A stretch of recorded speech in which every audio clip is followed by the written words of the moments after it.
Let's introduce you. Okay. This is Mandela Barnes, my friend. And we know each other. How you doing, everybody? Want to thank you all for coming out today. It is another exciting day in the transition. We have a few more cabinet appointments. As you know, we've been traveling the state on our budget tour, on our listening tour, to build the people's budget, and that's exactly what we intend to do. And the feedback that we've been receiving from people in all parts of the state is being reflected in these cabinet appointments, and it will be soon reflected in what we put together for a state budget. So with that being said, I want to thank you all again for coming out today. I am Lieutenant Governor-elect Mandela Barnes, and I am here to introduce the Governor-elect, Tony Evers. Thank you. Thanks, Mandela. Well, good afternoon, everybody, and thanks for being here once again. We're here to introduce some of our really important people that are going to be joining our cabinet and are doing the good work for the people of Wisconsin. Our transition team has been working very, very hard, as you might know, getting the best talent to us to interview and to select. And these folks share our common goals to solve problems for the people of Wisconsin. That's always been our goal. Certainly, we ran on issues that are important to us, but most importantly, we believe state government's job is to solve problems for the people of Wisconsin. And the people that we're going to be introducing today are three people that clearly share that vision for us as a state, and also are able to really connect the dots. And that's an important thing.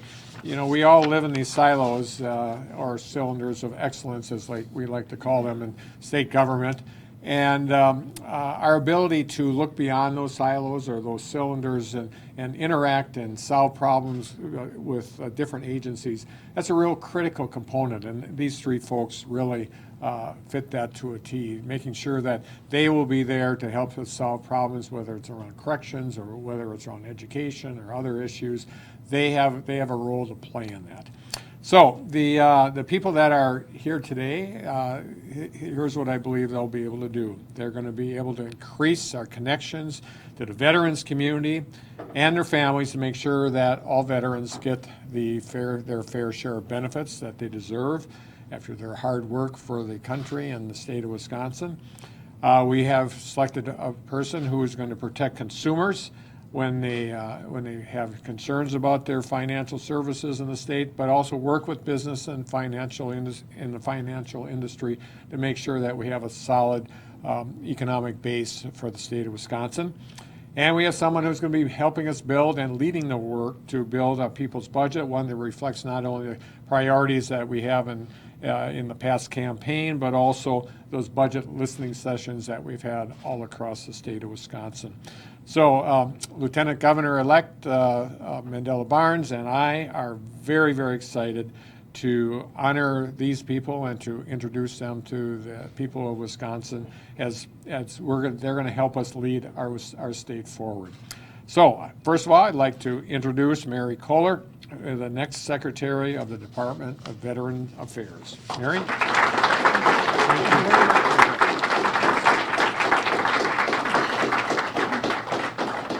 Thank you, Governor Evers. I'm so pleased to be asked to join the Evers-Barnes team to continue to serve all of Wisconsin. With the example set by the service of my family, including my grandfather, my father, and 4 brothers, it was my honor to also serve in our nation's military. My mother and siblings were the family support team, critical to the success of those who wore the uniform. My veteran husband, Scott, joins me as we support veterans, families, and survivors, and those serving, including our oldest son, who is currently deployed on a U.S. Navy submarine. As a team, the Wisconsin Department of Veterans Affairs will work with veteran service organizations and unaffiliated veterans to ensure all voices are heard. We will work with them and legislators to ensure nonpartisan policy is developed that best serves veterans, their families, and Wisconsin. I look forward to being a part of a team that will increase our reach to and our communications with all Wisconsin veterans to ensure they and their families receive the benefits that they have earned. Veterans contribute to their communities in many ways. Our WDVA will work to ensure they and their families achieve their employment, education, and quality of life goals in our beautiful state of Wisconsin. Thank you. It's now my pleasure to introduce Kathy Bloomfeld.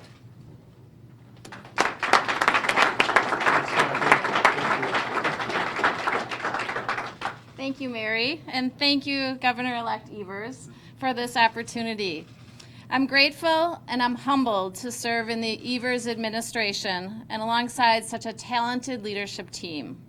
I'm excited to bring to the state over 30 years of business and leadership experience in the areas of financial institutions, public accounting, insurance, securities, and philanthropy after getting an early career start in state government. I look forward to working collaboratively with other cabinet members, stakeholders, and the employees of the Department of Financial Institutions to implement Governor-elect Evers' agenda. As Secretary of the DFI, I will work hard to ensure the safety and the soundness of our state's financial institutions, to protect consumers of financial services, and facilitate economic growth by ensuring access to capital. We will continue to focus on improving the financial literacy of our citizens while supporting the charitable organizations that serve our most vulnerable. Additionally, we will promote access to higher education and encourage our youth to pursue their dreams. In order to remain relevant, our financial institutions will need to continue to innovate.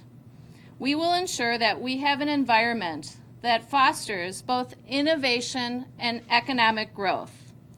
I'm very optimistic about our state. By working together and across the aisle, we will continue to better the lives of the citizens of Wisconsin and future generations. Thank you. And now I'd like to introduce our next State Budget Director, Brian Ponke. Congratulations, Brian.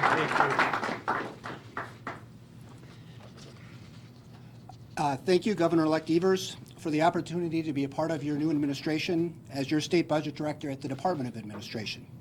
It has long been 16 plus years in counting, and will continue to be a great honor and privilege to work with you and serve you, and now incoming Secretary Brennan as well in this new role. I'm thankful today to my parents for the lessons they taught me about the importance of persevering, no matter the task at hand. I also want to thank my wife for always allowing me to share things with her day and night. I'm not always so willing, sometimes, whatever time of day or night. And also for our children for their always there support over the years, and especially in recent weeks during this rather busy and active transition.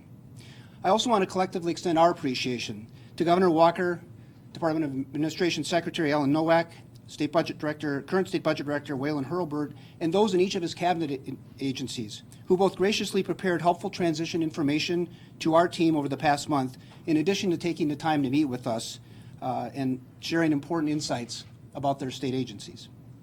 Mr. Governor-elect, while we have more than a few challenges to address in the months ahead, we have a great head start in moving forward as a result of the tremendous input we received from hundreds of Wisconsin citizens who took time out of their busy lives earlier this month to share their thoughts directly with you and Lieutenant Governor-elect Barnes at 5 budget listening sessions in preparing the people's budget earlier this month. As we know, budgets are about priorities, and yours remain clear around healthcare, education, transportation and infrastructure, middle-class tax relief, the environment, and criminal justice reform.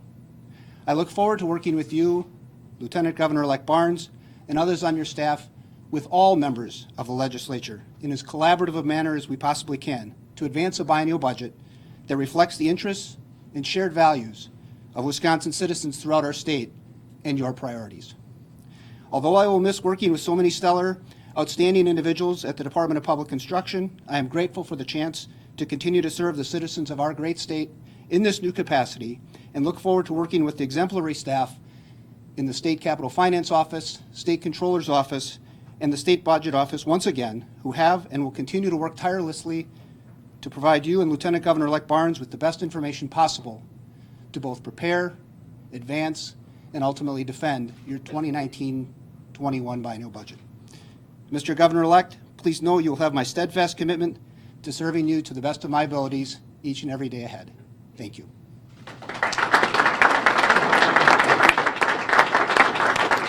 Well, just to state it quite clearly again, Lieutenant Governor-elect Barnes and I are just extraordinarily pleased and proud to have selected these three individuals. They're going to be great leaders in our state government. They're going to make us help us connect the dots and solve problems for the people of Wisconsin.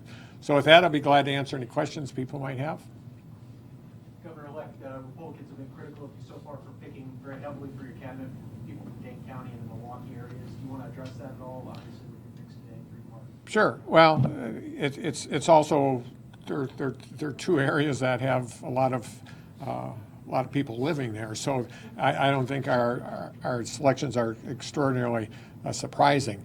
What we always do is strive for talent and making sure that we have good people that can connect the dots, and we'll continue to do that. I think as we move forward, you'll see others that may live outside of that arena. And it's not that people that live outside of the Madison-Milwaukee corridor don't have talent or can add or won't add value. They clearly will, and you'll see more diversity moving forward in that area.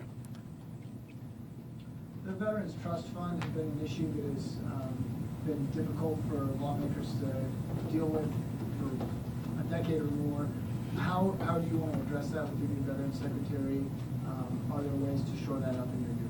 Yes, yes there are, and the main thing that gives me hope is this. Certainly, Secretary Kohler is Secretary Designate Kohler is somebody that obviously has significant military experience, but we also have, and some of them are in the audience, some of our great veterans organizations that can help solve these problems. We understand the problem. We need to stop admiring the problem and solving it. And one of the ways to do that is bringing people together. I feel confident that at the end of the day that our new secretary and the people that she serves and that organization serves will solve the problems of the Department of Veterans Affairs. Ms. Kohler, could you just clarify your actual military experience? I served 28 years on active duty in the U.S. Navy. I'm a retired Navy captain. Time for one more question? Governor-elect Evers, Scott Walker, the outgoing governor, bragging about a $588 million cash surplus. The CAFO reports tell us we have like a $1.5 billion structural deficit that you'll start your budget process, sir. He promised gap accounting, never incorporated gap accounting. Tony, will you make a pledge to incorporate generally accepted accounting principles so people understand where we're at financially? That's a great question. And gap accounting and the cash accounting, essentially that is used now, are two completely different animals. And as someone that's worked in local government, we did gap accounting and it worked quite well. That's something we need to work towards. I can't guarantee in our first budget we will be able to move to gap accounting, but certainly the state of Wisconsin, the people of the state of Wisconsin expect to have transparency in the budget. And as we move forward in this budget time, we want to make sure that people understand the difference between those two steps, how we're moving towards gap accounting, but also explain, frankly, the difficulty in getting there. That's the issue here. We're in two different places with those accounting practices. We need to make sure that people in Wisconsin understand the difference and how we can move in the direction of gap accounting. So thanks everybody for being here today. Have a great day. Bye-bye. Thank you. Thanks for catching me.